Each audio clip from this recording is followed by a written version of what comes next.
Let's roll. All right. Mike Sando's NFL quarterback tier rankings are hot off the press. We want to focus in on tier 1. Sitting at number 3 is Andrew Luck. Now, mixed reviews on this ranking. The supporters, listen to this, are comparing him to some of the greatest athletes of all time. One anonymous GM said, you want to talk about a guy who makes the team.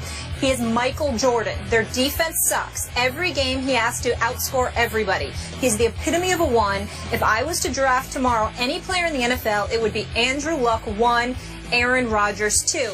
Now, the voters who placed Luck in the second tier said he needs to protect the football better, has underwhelming postseason success, and is playing in a weak division. Stephen A., where do you rank Andrew Luck? Well, listen, I'm not going to put him above Brady, obviously. I'm certainly not going to put him against that bad man, Aaron Rodgers. I think he's a step below that, but I think he's tugging away at number 3. I think age and attrition have kicked in with the great Peyton Manning. As great as I think Drew Brees is, I think that he's prone to mistakes just like Andrew Luck has been. The difference is he's been in the league considerably longer, so there's less of an excuse for it as opposed to Andrew Luck. In 3 seasons that Andrew Luck has been in this league, last year, he led the league with 40 touchdown passes. Now, he was responsible for 22 of their 31 takeaways, and that certainly is not impressive. But the Colts still averaged 28.6 points per game, if I remember correctly, which was like 6th in the entire NFL. When you consider the fact that he's responsible for 22 of their 31 takeaways, imagine what they could have done if those takeaways didn't take place. But it's primarily due to the 100 sacks he's received over the last 3 years because the Indianapolis Colts have been ill-equipped to protect him. So he's been basically on suicide watch behind that offensive line, dropping back to pass with little to no protection whatsoever, still winning division titles, still getting them to the playoffs, and every single year they've progressed. They went to the wild card the first year. They won a divisional playoff game the next year. They went to the AFC Championship game last year. And these are his first 3 years in the league. So I look at it, all of that I look at. I look at his body of work, but I also look at his physicality, those tree trunks for legs that he has, the durability that he's been able to exude, and I combine that particularly with the offense that he's going to have in place now. The addition of Frank Gore, the addition of Andre Johnson, joining a T.Y. Hilton, joining a Kobe Fleener, Dwayne Allen, and those boys. I like what I'm seeing. I think the sky's the limit for him. And you know from day one, Skip, I've always been more about Andrew Luck than I have been about RG3. And obviously, at this particular moment in time, I look absolutely prophetic. Clearly has something to do with RG3's health because his rookie year, he was big time, and we know that he got hurt. But in the end, you look at Andrew Luck. Don't talk to me about this brother not being big time. He's big time.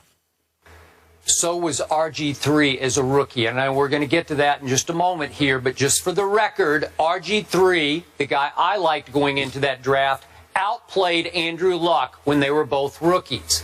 Now, back to your issue here. You and I have gone back and forth about this for about 3 years. I have never said Andrew Luck would be a bust. I've only said that I resent, that I am skeptical of the premature coronation of Andrew Luck.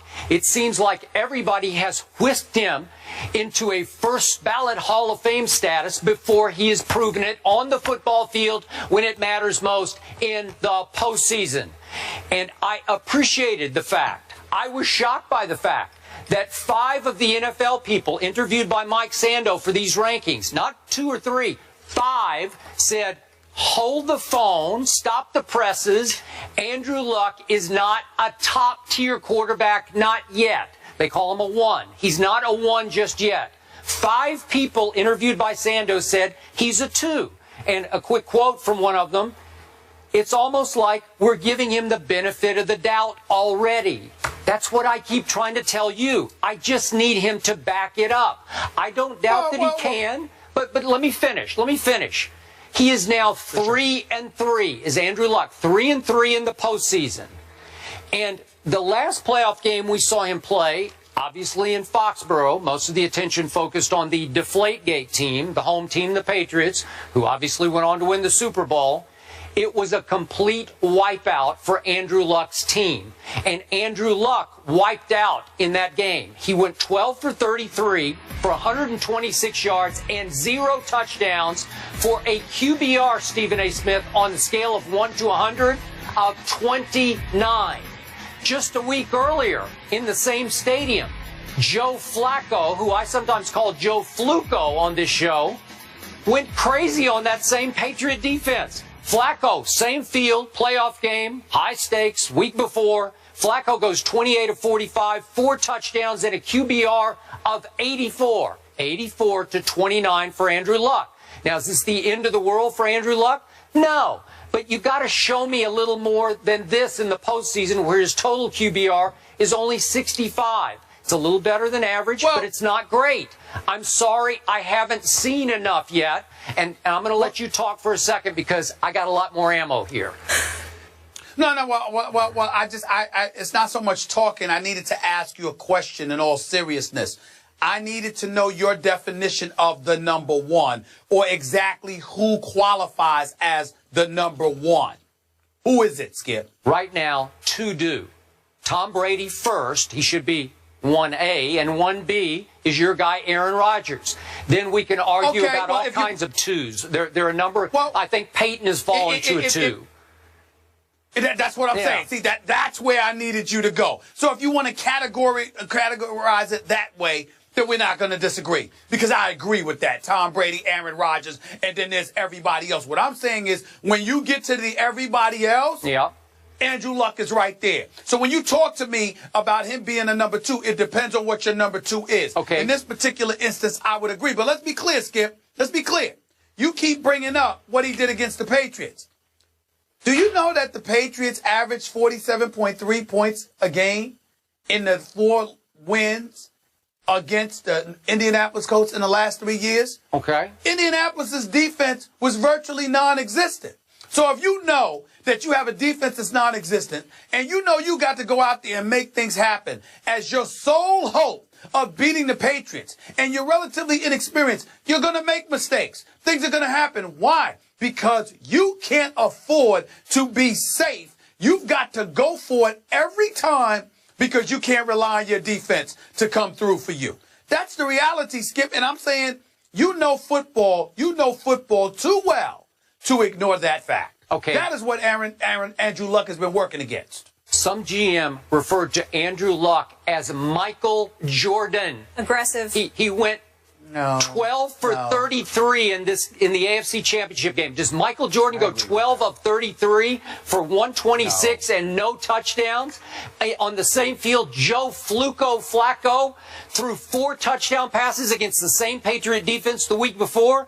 That's just bad. That's wrong. You can't call him Michael Jordan yet, because he's not. I agree with that. Okay. Now, look at his division. I think he is, so to speak, locked into the worst division in pro football. I don't think there's any argument. So he has gone 16-2 against his division. He's won his last 13 games in the division. Well, every year they're going to go 11-5, in part because the division is cake for them. It's a cakewalk. They're going to cakewalk into the playoffs because they're going to beat the heck out of these, out of Houston, Tennessee, and Jacksonville. It's set up for him to at least get to the playoffs. So when your biggest claim to fame was that Kansas City comeback game in which you threw 3 interceptions that threw your team into a 41-24 hole before the Chiefs got annihilated with injuries. They lost Jamal Charles, they lost Justin Houston, they lost Tom Ali, and all of a sudden they just didn't have enough star players left, and Andrew Luck led a remarkable fourth-quarter comeback, and they won the game 45-44. Is that all you got? But you threw 3 interceptions in that game. Well, no, that's not all I got. That's not all I got. What I also have, Skip Bayless, is something that is completely different from you. You keep talking about that's his claim to fame. My claim to fame for Andrew Luck is his youth. It's the fact that he is as good as he is being so young. What you have people doing is looking at him and projecting a level of greatness, because so many things come along with playing the game of football. How is it that whether it's a Tebow or anybody else or a Johnny Manziel, you can project about the potential greatness that they could deliver in Tebow's case in terms of results, in Johnny Manziel's case in terms of his play or whatever. But with Andrew Luck, you can't see that. Look, this brother has the potential to be all-time great. Of course he's not there. Of course he shouldn't be, quote-unquote, coronated. But the coronation that I would argue with you about is they're not saying that he's arrived. They're saying, my God, look at this guy's potential. This dude, look at the Brett Favres of the world and others, Peyton Manning, these guys are on the verge of playing 20 years in the NFL. Okay. If Indianapolis improves this offensive line, Andrew Luck may very well have 17 years to go. And in the first 3, you haven't seen enough to look at this dude and say, yo, he's big time. Because I think he's big time. Show me more. I don't see enough. Sure, I agree with that. I'm having to react to you. I agree with that. And the public opinion that has already placed him on the loftiest pedestal. And I'm saying I need to see more when the money's on the line in the postseason because this isn't good enough. But what's the loftiest pedestal? What's the loftiest pedestal? You're going against RG3. You clearly eclipsed him. All right, you got Russell Wilson there. He's been to 2 consecutive Super Bowls, but the Legion of Boom has a lot to do with that, even though he makes plays when they count in crunch time, and he deserves credit for that, not just with his arm, but with his feet. You've got the Colin Kaepernicks of the world who've been to a Super Bowl. Yeah, but he's not the quarterback Andrew Luck is. I think everybody would agree with that. You look at a lot of these young guys, and you're like, look, Andrew Luck is definitely near or at the top of the class, and he's got loads of potential. What's the name of the game? Don't turn the football over. You already mentioned it. Thank you very much. He turns the ball over way too much. It started in his rookie year, and I didn't harp on the fact he had the 2nd most combined turnovers as a rookie in the National Football League. Peyton had a miserable rookie year. He led the NFL in interceptions, so I'm good with that, but he still turns the ball over way too much. That's got to get cleaned up. And when it comes time, you're going to have to perform at a higher level to be Michael Jordan. I'm just reacting to people. I totally agree with that. Hey, he is a cinch Hall of Famer in most people's eyes already. And I'm just a little skeptical. He's a cinch Hall of Famer. He's a cinch Hall of Famer because of what we believe he is going to do. There is nothing Hall of Fame about his numbers yet. It's good, but it's not great. But we believe what he's going to do because we see what he's working with, we see what he's working against, combined with his youth. Look at what he's done. There isn't a franchise in the NFL that if you ask them, could they take a young quarterback, would not want Andrew Luck. Okay, fine. Not one of them. I get it. I just need to see more because all I know for a fact, last year, Tony Romo had a better year than Andrew Luck. And you've laughed at Tony Romo for years on this show. That's a fact. Why? He was just bad. Why? Because you always say he's an accident waiting to happen, and he wasn't last year. Are you ready for this, Skip? Are you ready for this, Skip? In Andrew Luck's 3 years, he already has more playoff victories than Tony Romo in his entire career. Okay. But is that not a fact? But Tony Romo doesn't get to play Jacksonville and Tennessee and Houston every year. No, I said playoffs. I said playoffs. I said playoffs. I ain't talking regular season. I said playoffs. He already has more playoff victories than Tony Romo in Tony Romo's career. Why shouldn't I laugh at Tony Romo? Tony Romo, lucky I'm not giggling every day. You couldn't laugh at him last playoff year. All right, that's fine. Yeah. What about the other 8? What about the other 8 years? They don't count. Thank you. All right, we talk about they count to me. Yeah. A weak division being in his favor. I also want to point out that they have the easiest strength of schedule. Only the Falcons have an easier strength of schedule this year than the Colts. Point. So that I should have brought that up, Stephen A. You know what, Mom? You know what, Mom? If you were here, you're just trying to help Skip. Is that what it is? Yeah. Skip need help. Skip need Molly to come to the rescue. Yeah.